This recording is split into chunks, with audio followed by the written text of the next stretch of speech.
Hey folks, so I am checking in to post a little bit about some of our current readings.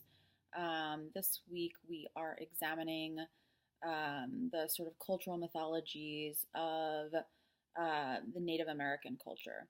And so we saw in Leslie Marmon Silko's Yellow Woman some fundamental aspects of Native American storytelling in particular, and the ways in which it connects with the mythology of the culture itself, that were a little bit challenging for us to kind of wrap our minds around as predominantly Western readers. And so I wanted to highlight some of the challenges that we are sort of experiencing in reading these particular tales and the demands that they put on us in sort of unique ways. And then first, I'm just going to highlight a little bit about the two authors, and then I want to sort of outline just verbally because you have this in your videos for the week and giving you some like specific information about these two authors and also some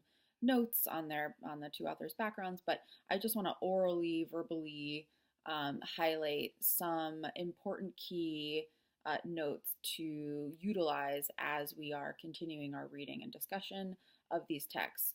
So firstly, we have Silko's work, which we unpacked earlier in the week for Yellow Woman. Silko is of mixed heritage. So she is Laguna Pueblo, Mexican, and white, and grew up and was raised in New Mexico. And she's particularly interested in examining sort of the disconnections between white and Native American culture. She's interested in the distinctions between spirituality and materialism. Um, she's interested in combining some of the fundamental belief systems or ideologies of the Native American culture, such as the connection between um, spirituality and the natural world. We see this too, right? In Pusong Ling, this is similar to kind of having that fluid connection between the spiritual and the material world. So that's an interesting link between these two texts. When you're thinking about midterm papers, that could be a sort of fruitful connection to keep in mind. But she's also interested in taking these fundamental aspects of Native American culture and putting them into conversation with the contemporary realities of Native American peoples. Louise Erdrich, is interested in a lot of these same themes. She is also of mixed heritage, so she had an American German father and a Chippewa Indian mother, and was raised on a reservation. So she also has a real connection to the oral aspect of storytelling, which is so fundamental to Native American culture. So many of these stories were passed down orally. And as we hear from Silko, this passing down of stories, this recirculation of these tales is a way of cultural transmission, she calls it, of passing down some of these fundamental cultural elements of the Native American peoples. Um, and she has a real connection, Erdrich too has a real connection to tradition and the way that that too sort of merges with, also sometimes, you know, bumps up against contemporary westernized culture. Okay, we have Yellow Woman, by the way, that was published in 1974, and Erdrich's story, The Red Convertible, was published about 10 years later in 1984. These are two really pretty well known short stories that are I don't want to say that they're representative of the Native American culture, but they're two of the more well-known stories that are interested, like I said, in taking some of the um, essential traditional elements of Native American culture and trying to amalgamate them with a contemporary world, westernized world, which both of these authors were sort of situated in between. So it's no wonder that that is sort of their particular um, point of view and location. So let's talk about some of the challenges of these particular stories, Yellow Woman in especially, but we will see some of these issues also in the Red Convertible as we work through Erdrich's story. So firstly, there isn't the same linear timeline that happens, that unfolds in these stories in the way that we are used to or conditioned to expect. So we don't necessarily get a clear beginning, middle, and end in these stories. Instead, there seems to be sort of, again, a fluidity between past and present, between reality and dreams. So these characters can kind of move in between these two spaces much more easily and much more fluidly, and that can be disorienting for us as readers to not have a clear sense of time and a clear sense of place and a clear sense of realism and some other mythological reality. Okay, so that can be a little bit disruptive, and it did seem to be somewhat disruptive as we were working through Yellow Woman. We get a character in Yellow Woman who, can be sort of two people simultaneously. Same with Silva, right? There's this challenge of understanding the duality of these characters in that they can be a modern, contemporary, flesh and blood, flesh and bones character that operates in the modern world, right? Our protagonist, has a home and a family and a child. So, so she is a real person, and yet she is also coming to terms with the fact throughout the story and seems to kind of accept her duality more towards the end, that in fact she also is part of this mythical tale, this cultural story of the Yellow Woman, which is technically an abduction story, right, by the Kachina spirit, which Silva represents. And he too is this sort of nebulous character where we question, is he a real man? Is he some sort of phantom? Is he just this mythological archetype of this trickster figure, of this abductor figure? But I do want to clarify, in this particular context, you know, abduction is not necessarily, it can be, but it's not necessarily such a terrible violation as we see with the yellow, as it would be today for us, a sort of violation against our free will, but and dangerous, obviously. In this case, as we see with the Yellow Woman, she recognizes that she's in some sort of danger or is potentially in some kind of danger, right? Silva, she notes, is much stronger than her. He could harm her, he could overpower her.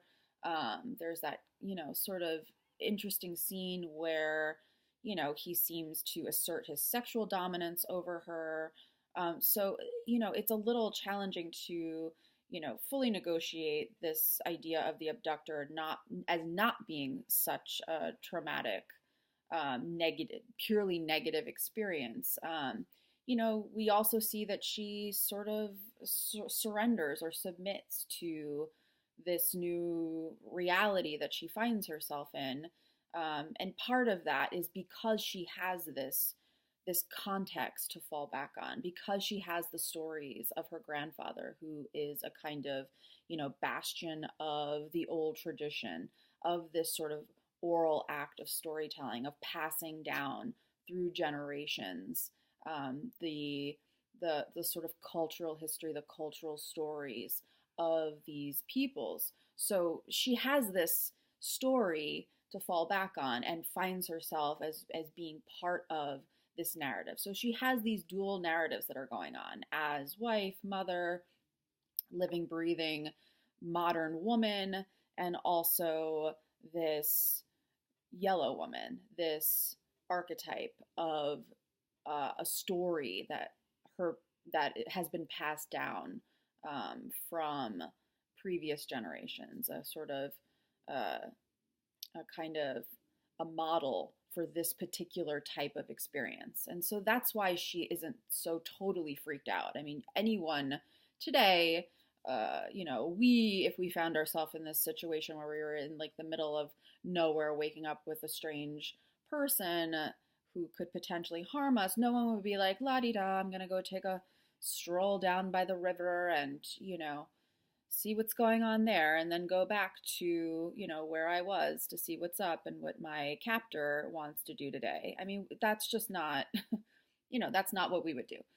So that's where the one of the conflicts comes into play, or one of the challenges comes into play between our expectations when we hear abduction story and what is actually going on in this particular tale. It's why, we had a big conversation about adultery and how she doesn't seem to care or, feel badly that she's off, in the woods with this strange man while her family is raising her child and her husband's, calling the police. And again, that's hard for us to understand because we have such a clear sense of like adultery is wrong, this is morally corrupt.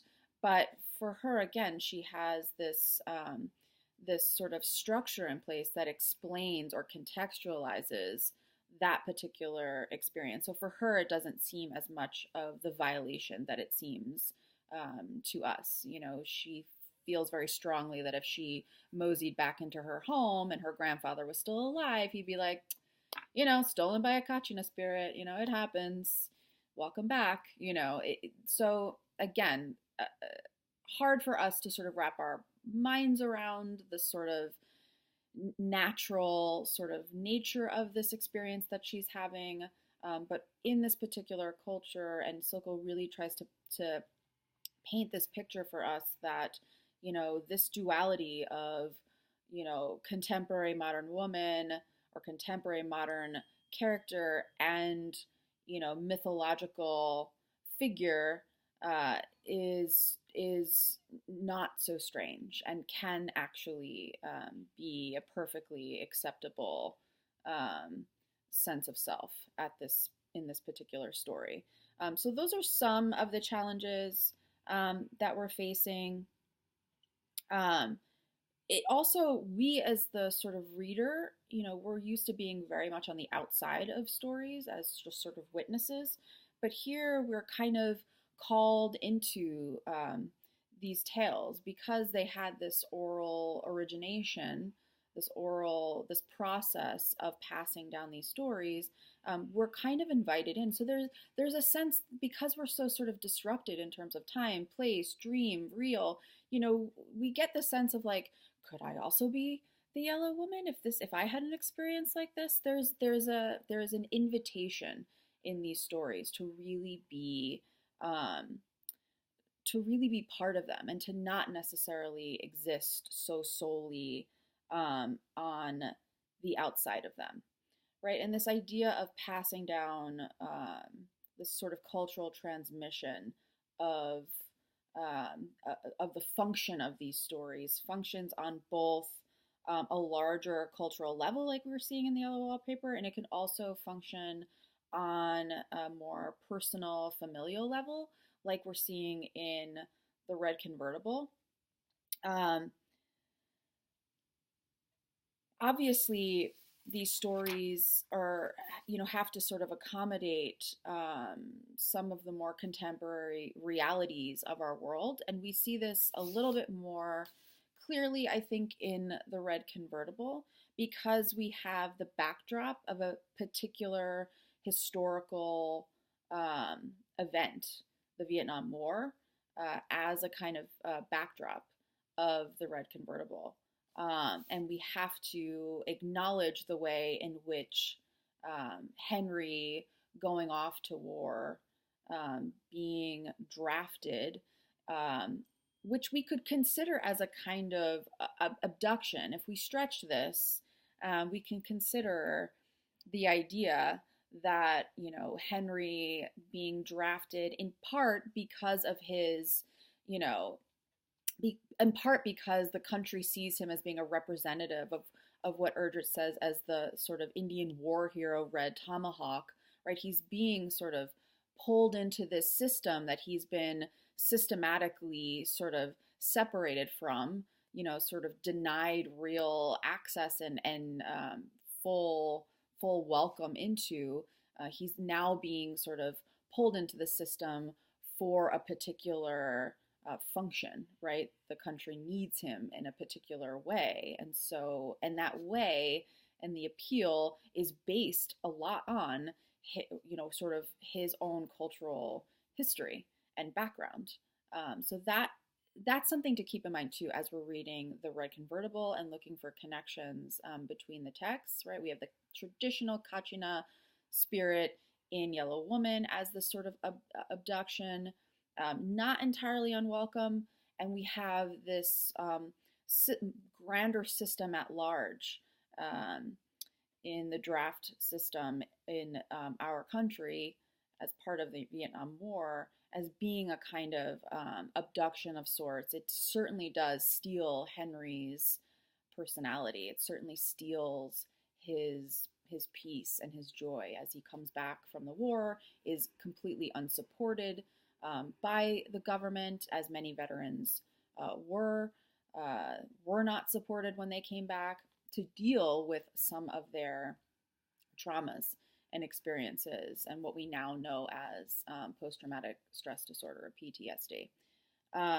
So I want us to sort of keep that connection in mind too, and I also want us to keep in mind the connection as both of our characters, Henry and even Lyman, as well as Yellow Woman, are trying to negotiate this new intermediary place in the world as both Native Americans and in sort of situated within their cultural backgrounds, and also sort of contemporary beings in a westernized environment where they have to sort of negotiate these two dueling personalities, potentially dueling personalities. We see this a bit in Yellow Woman, and she seems to rectify this.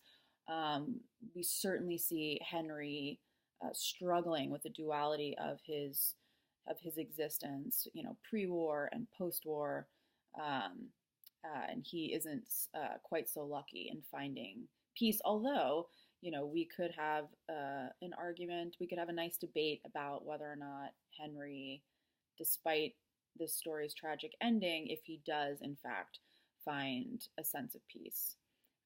Okay, so that's what I wanted to generally sort of outline for you all. I wanted to talk through some of these issues because sometimes it's easier to sort of hear about them as opposed to just reading about them. So I hope this is helpful to provide some kind of context for these two particular stories. So let's work through the Red Convertible and see what connections we can make to Yellow Woman. And our current discussion forum closes, as you know, on Sunday by 10 p.m. So get posting. Let's get chatting. Okay, bye.